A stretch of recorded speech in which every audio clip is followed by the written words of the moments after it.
शकीला, ओ शकीला, प्रिया बिटिया कहाँ है? मुझे उससे सिग्नेचर चाहिए थे कुछ पेपर्स पर। आप बैठिए, मैं उसे बुलाती हूँ। प्रिया, प्रिया बेटा, इधर आना ज़रा। जी माँ, बोलिए। प्रिया बेटा, तुम्हारे पिताजी को कुछ पेपर्स पर तुम्हारे सिग्नेचर्स चाहिए थे। ये किस चीज़ के पेपर हैं पिताजी? बेटा, मैंने तुम्हारे नाम से 2 कंपनियां और खोली हैं, उसके पेपर्स हैं। उस पर तुम्हारे सिग्नेचर चाहिए थे। पिताजी, आप हमेशा हर कंपनी और हर बिजनेस मेरे नाम पर ही क्यों शुरू करते हैं? भैया भी तो हैं, आप उनके नाम पर क्यों कोई बिजनेस शुरू नहीं करते? हाँ बेटा, लेकिन तुम इस घर की खुशकिस्मती हो। जब से तुम्हारा जन्म हुआ है तब से ही मुझे शोहरत पर शोहरत मिली जा रही है, वरना तुम्हारे जन्मदिन से पहले कहाँ मेरे पास इतना सब कुछ था। हाँ मेरी प्यारी बहन, डैडी बिल्कुल ठीक कह रहे हैं। तुम इस घर की खुशकिस्मती हो। ये जो कुछ भी है ये सब तुम्हारी वजह से है। प्रिया अपने दोनों भाइयों की इकलौती बहन थी। प्रिया के दोनों भाई बिलाल और कामरान प्रिया से बहुत ज़्यादा प्यार करते थे। वहीं घर में सब लोग प्रिया को घर के लिए खुशकिस्मती मानते थे। महेश के जितने भी बिजनेस थे वो सारे प्रिया के नाम से ही थे। घर में जो भी कुछ काम होता तो उसमें प्रिया की रजामंदी हमेशा ली जाती। प्रिया रंग रूप से काली होती है, लेकिन इतना अमीर होने के बावजूद भी प्रिया के अंदर किसी भी तरह का कोई घमंड नहीं होता। रंग रूप से काले होने के बाद भी प्रिया बहुत शांत और अच्छे स्वभाव की होती है।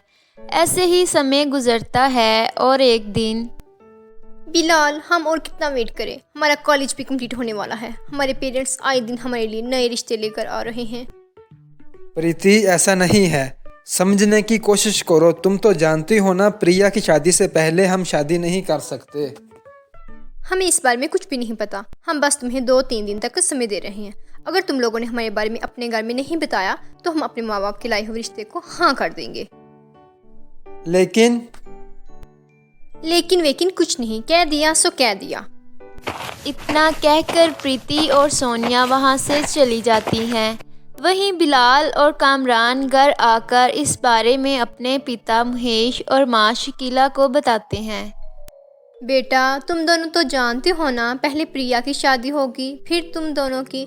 हम प्रिया की शादी से पहले तुम दोनों की शादी नहीं कर सकते। लेकिन क्यों माँ? आप मेरी शादी से पहले मेरे भाइयों की शादी क्यों नहीं कर सकते? मेरे दोनों भाई उन लड़कियों से बहुत ज़्यादा प्यार करते हैं, इसलिए मैं चाहती हूँ कि मेरे दोनों भाइयों की शादी हो।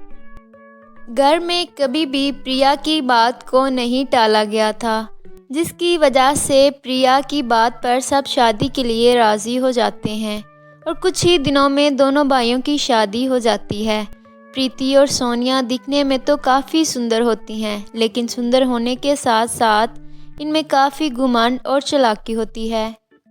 बहू, आज तुम दोनों की पहली रसोई है। प्रिया तुम्हें बता देगी कि तुम्हें अपनी पहली रसोई पर क्या बनाना है। लेकिन माँ जी, ये तो आप हमें बताएंगी ना कि प्रिया। आज तक घर में जो कुछ भी बना है वो सब प्रिया ही मर्जी से बना है। तुम दोनों भी प्रिया से पूछकर ही अपनी रसोई का खाना बनाओगी। इतना कहकर शकीला चली जाती है। शकीला की बात सुनकर दोनों बहुओं का मुंह बन जाता है और वो प्रिया के पास जाकर प्रिया से अपनी पहली रसोई के बारे में पूछती हैं। भाभी, इसमें पूछने की क्या ज़रूरत है? आप दोनों जो कुछ भी बनाना आता है वो आप बना लीजिए, और वैसे भी मुझे यकीन है आप जो कुछ भी बनाओगे वो खाने में बहुत अच्छा होगा।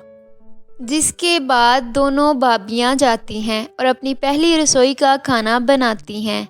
दोनों भाभियाँ हमेशा देखा करती थीं कि घर में हर एक छोटी सी छोटी चीज़ के लिए भी इन्हें प्रिया से ही पूछना पड़ता था, चाहे वो कोई सामान लाना हो या खाना बनाना। ये देखकर दोनों भाभियाँ नंद से जलने लगती हैं। अरे प्रिया, इतना तैयार होकर कहाँ जा रही हो? भाभी, मेरी एक फ्रेंड का बर्थडे है तो वहीं जा रही हूँ। वैसे तुम्हारी रेड ड्रेस तो बहुत ज़्यादा प्यारी लग रही है, लेकिन ये रेड ड्रेस तुम पर बिल्कुल भी अच्छी नहीं लग रही। रेड कलर हमेशा गोरे लोगों पर ही अच्छा लगता है, जैसे कि हम दोनों पर। तुम्हारा रंग काला है, इसके बावजूद भी तुमने रेड कलर की ड्रेस पहनी है। कितनी अजीब लग रही हो तुम।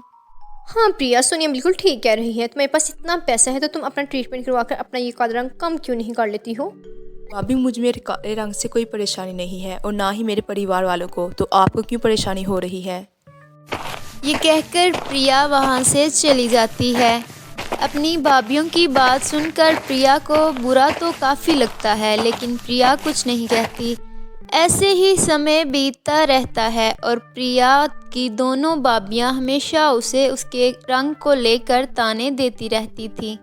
ऐसे ही एक दिन, बिलाल, मुझे एक नई गाड़ी चाहिए। तुम जानती हो ना मेरा बाहर आना जाना कितना लगा रहता है। अब बाहर की ट्रांसपोर्ट में मुझसे जाया नहीं जाता है। ठीक है प्रीति, मैं आज इस बारे प्रिया से पूछता हूँ। प्रिया से पैसे लेकर मैं तुम्हारे लिए जल्दी से कोई अच्छी सी गाड़ी ऑर्डर कर दूंगा। प्रिया आप दोनों भाइयों की छोटी बहन है, लेकिन आप हर छोटी सी छोटी चीज़ के लिए भी प्रिया से पूछते हैं। अरे आप दोनों का भी इस घर में बराबर का हक है, लेकिन हर एक चीज़ में तवज्जो हमेशा प्रिया को ही क्यों दी जाती है? ऐसा नहीं है प्रीति, प्रिया हम सब की लाडली है और हम इसे इस घर की खुशकिस्मती मानते हैं। जब से प्रिया का जन्म हुआ है तब से ही हमें फ़ायदे पर फ़ायदा मिले जा रहा है। तुम फिक्र मत करो, 2-3 दिन में तुम्हारी नई गाड़ी आ जाएगी। बिलाल की बात सुनकर प्रीति को बहुत ज़्यादा गुस्सा आता है। इन सभी चीज़ों को देखते हुए अब दोनों गोरी भाभियाँ अपनी काली नंद को परेशान करने की बजाय उससे बदला लेने का सोचती हैं। कल हम दोनों के पति, माँ जी और पिताजी सब लोग बाहर जा रहे हैं। कल घर में बस हम दोनों और हमारी वो काली नंद है। क्यों ना कल ही उस काली नंद का खेल ख़त्म कर दें।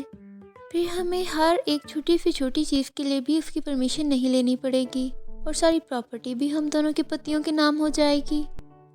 अगला दिन शुरू होता है और दोनों भाभियाँ देखती हैं कि घर पर कोई भी नहीं है, जिसके बाद वो दोनों टोनी और बॉबी नाम के 2 गुंडों को बुलवाती हैं और इन्हें बहुत सारे पैसे देकर प्रिया को मारने की सुपारी दे देती हैं। प्रिया रोज़ की तरह अपने कमरे में बैठकर अपनी बुक रीड कर रही होती है कि तभी वहाँ टोनी और बॉबी पहुँच जाते हैं। प्रिया इन्हें देखकर डर जाती है। तुम लोग कौन हो और यहाँ क्या कर रहे हो? हमें तुझे मारने की सुपारी दी गई है, पूरे 2 लाख रुपए। अब तेरा खेल हमेशा हमेशा के लिए ख़त्म। इतना कहकर बॉबी और टोनी प्रिया को चाकू से मारने वाले ही होते हैं कि तभी वहाँ प्रिया के माता पिता और दोनों भाई आ जाते हैं। उसके दोनों भाई मिलकर टोनी और बॉबी को खूब मारते हैं, इन्हें पुलिस के हवाले कर देते हैं। पुलिस की पूछताछ करने पर बॉबी और टोनी प्रिया की दोनों भाभियों के बारे में सब कुछ सच सच बता देते हैं, जिसे सुनकर सारा परिवार हैरान रह जाता है।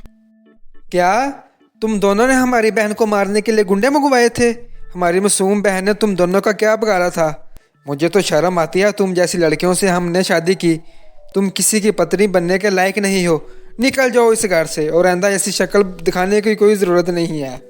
ऐसा मत करिए, हमें घर से मत निकालिए। अगर अब हमें घर से निकाल देंगे तो हम लोग कहाँ जाएंगे?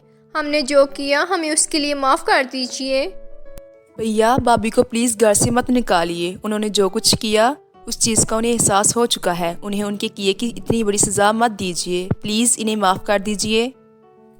जिस नंद को मारने के लिए दोनों भाभियों ने गुंडे बजवाए थे, उसी नंद ने उन दोनों का घर उजड़ने से बचाया, जिसे देखकर दोनों को अपनी गलती का एहसास होता है और वो प्रिया से माफ़ी मांगती हैं और प्रिया भी इन्हें माफ़ कर देती है। जिसके बाद दोनों भाभियाँ अपनी नंद को अपनी जान से भी ज़्यादा प्यार करती हैं।